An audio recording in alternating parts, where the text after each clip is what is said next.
Bonjour à tous et bienvenue dans le premier épisode de plusieurs vidéos consacrées à la série spin-off de Doctor Who, The Sarah Jane Adventures. Cette série, elle fait vraiment partie de mes séries préférées, donc il était vraiment temps pour moi, après plusieurs années de cette chaîne YouTube, de faire une série de vidéos pour vous parler de chaque saison. Et avant qu'on commence, je tiens à dire que pas mal de mes informations pour cette vidéo viennent d'internet, mais aussi de cette édition spéciale du Doctor Who Magazine qui est consacrée aux deux premières saisons de The Sarah Jane Adventures. Mais on va commencer par recontextualiser, qu'est-ce que c'est que The Sarah Jane Adventures ? La série suit les aventures de Sarah Jane Smith habitant au 13 Bannerman Road. Interprétée par Elizabeth Sladen, Sarah Jane Smith est une compagne du 3e et 4e Docteur et est apparue durant pas moins de 80 épisodes de la série classique de 1973 à 1976. Sarah Jane Smith fait son retour dans la série mère en 2006, dans la saison 2, aux côtés de David Tennant dans l'épisode School Reunion. Cette même année, la chaîne pour enfants de la BBC, CBBC, indique son envie de créer une nouvelle série dérivée de Doctor Who sur la jeunesse du Docteur sur Gallifrey, idée immédiatement refusée par Russell T Davies, qui proposa à la place de créer une série sur le personnage de Sarah Jane Smith, ce qu'il avait un peu déjà en tête en réintroduisant le personnage dans Doctor Who. Sachant qu'en 1981, il y avait déjà eu une tentative de spin-off ratée avec Elizabeth Sladen qui s'appelait K9 and Company. Mais Russell T Davies a pitché la série en disant, je cite, Sarah Jane contre des Slitheen, et la chaîne a rapidement accepté.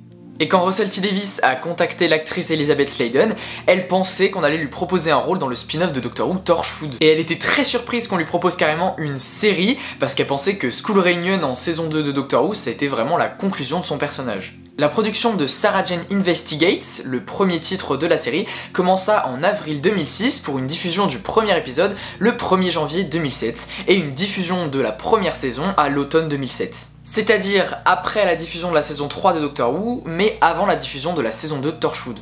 C'est clairement un peu le début de l'âge d'or où il y a deux séries spin-off qui gravitent autour de Doctor Who. Il y a Torchwood pour les adultes, Doctor Who pour la famille, et The Sarah Jane Adventures pour les enfants. Et la série commence avec l'épisode Invasion of the Bane.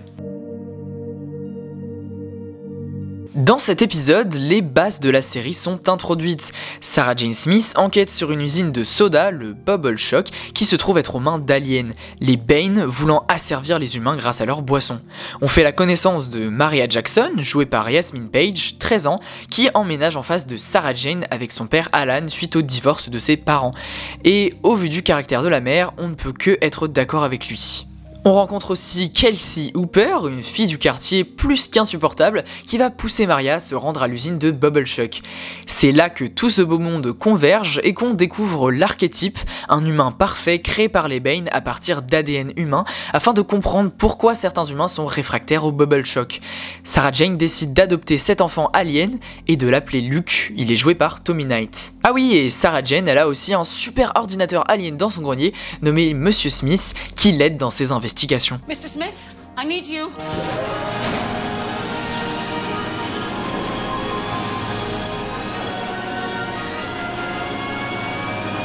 Good afternoon, Sarah Jane. C'est tout simplement un très bon épisode d'introduction qui sert à poser les bases et présenter les différents personnages. Les Bane ne sont pas hyper intéressants, mais l'épisode se centre surtout sur les personnages, et dans ce pilote, la série trouve déjà sa dynamique, son rythme de montage, et c'est plutôt plaisant. Petite anecdote d'ailleurs, l'extraterrestre qui apparaît dans le jardin de Sarah Jane était déjà apparu cette année dans l'épisode Greek Bearing Gifts de la saison 1 de Torchwood.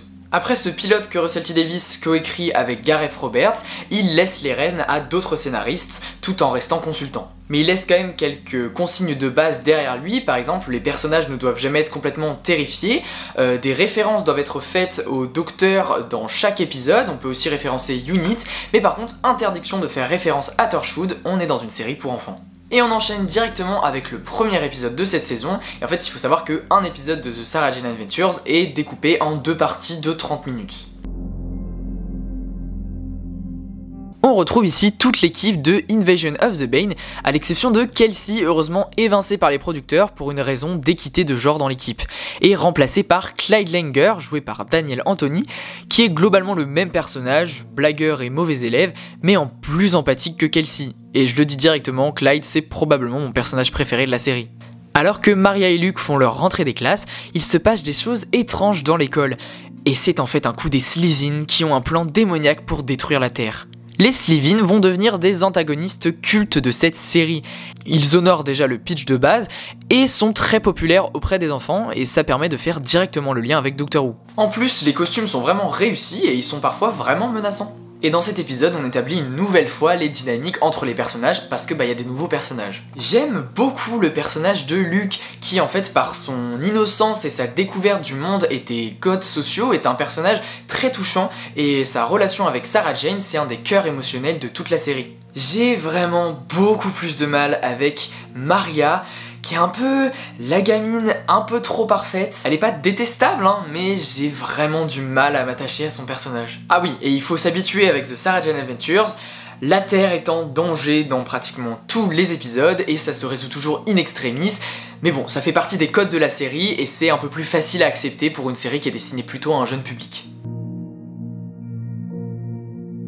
Notre équipe de choc enquête dans une maison de retraite qui, selon les résidents, est tentée par de mystérieuses nonnes. Je vais vraiment pas avoir grand chose à dire sur cet épisode. C'est un épisode qui a une atmosphère assez unique, un peu différente du reste de la saison et qui plonge vraiment dans le fantastique. C'est un épisode sympathique, mais qui au final assez banal. On sent une volonté de développer toute une mythologie autour des Gorgones, et j'aime bien le cliffhanger de la première partie, enfin, en soi c'est un bon épisode de la saison, mais malheureusement j'ai pas grand chose de plus à dire sur cet épisode.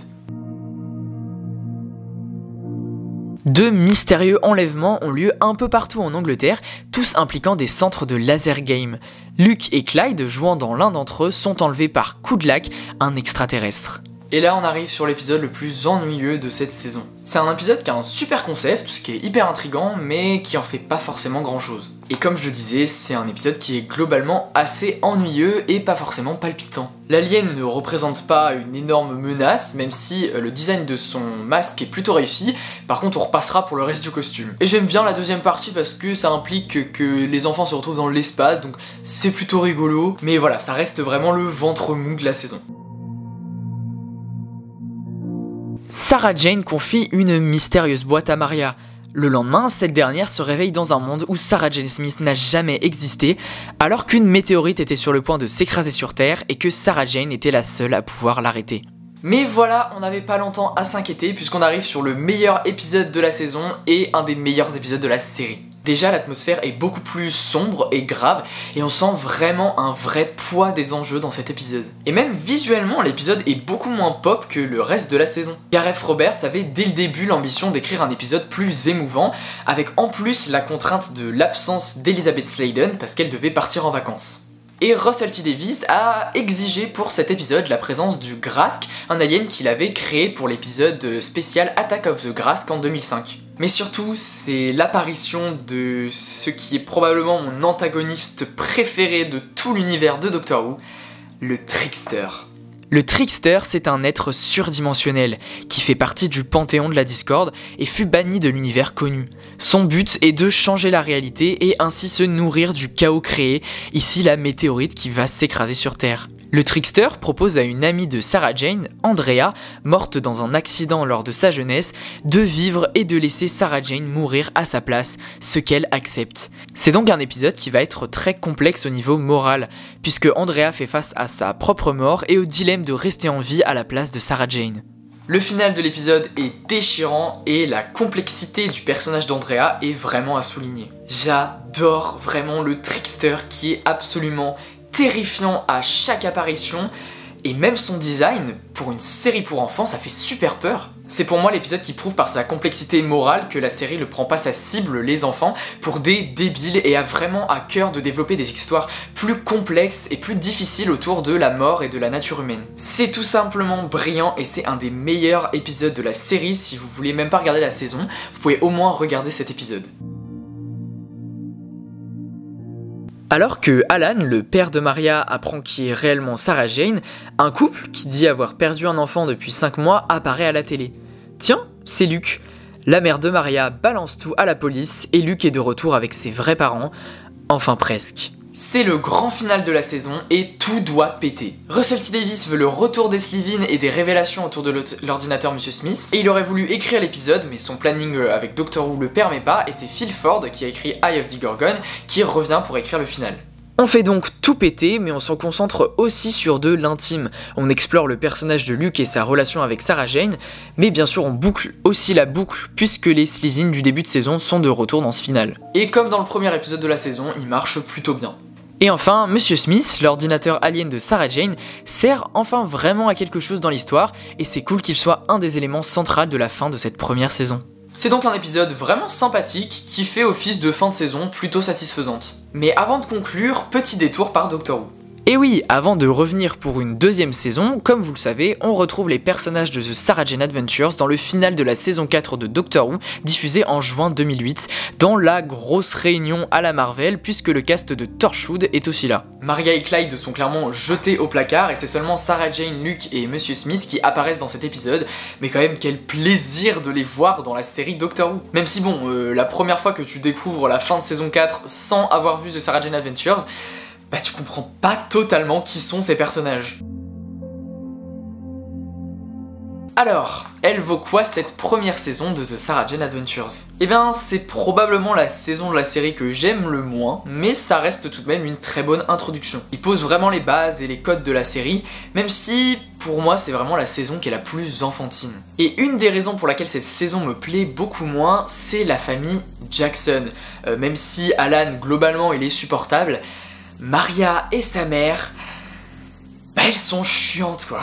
Et du coup on a du mal à s'impliquer émotionnellement parce que on n'a pas forcément d'attache à ce personnage. Elle est trop parfaite et elle a vraiment ce petit truc qui la rend hyper arrogante. Et sa mère est juste encore plus détestable à chacune de ses apparitions. Hormis ça, les autres personnages comme Sarah Jane, Luke et Clyde sont très attachants, même si Clyde n'est pas vraiment développé dans cette saison.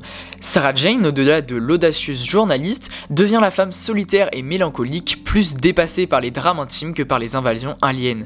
On peut aussi noter l'absence de K9, qui fait des caméos dans le pilote et dans le final seulement, alors qu'il était établi depuis longtemps qu'il était le compagnon attitré de Sarah Jane, mais son absence de cette saison, et spoiler aussi de la saison prochaine, est due à des raisons de droit par son créateur Bob Baker, qui développait à cette époque une série animée avec Disney autour du personnage. Et d'ailleurs, Elizabeth Sladen a déclaré qu'elle était au final plutôt soulagée de ne pas avoir à travailler avec K9 pendant toute la saison, parce qu'elle disait que par le passé, K9 ne posait énormément de difficultés de logistique au niveau du tournage. Mais du coup, on va dire que si vous voulez commencer cette série, vous savez que la saison 1 est un peu imparfaite, mais jamais déplaisante à regarder. Il n'y a même pas de vraiment mauvais épisodes dans cette saison. Il y a des épisodes qui sont un peu classique, mais bon, ça reste une saison 1, c'est juste une introduction. Et d'ailleurs, beaucoup de bouleversements sont déjà à prévoir en saison 2, mais ça, vous le découvrirez la semaine prochaine.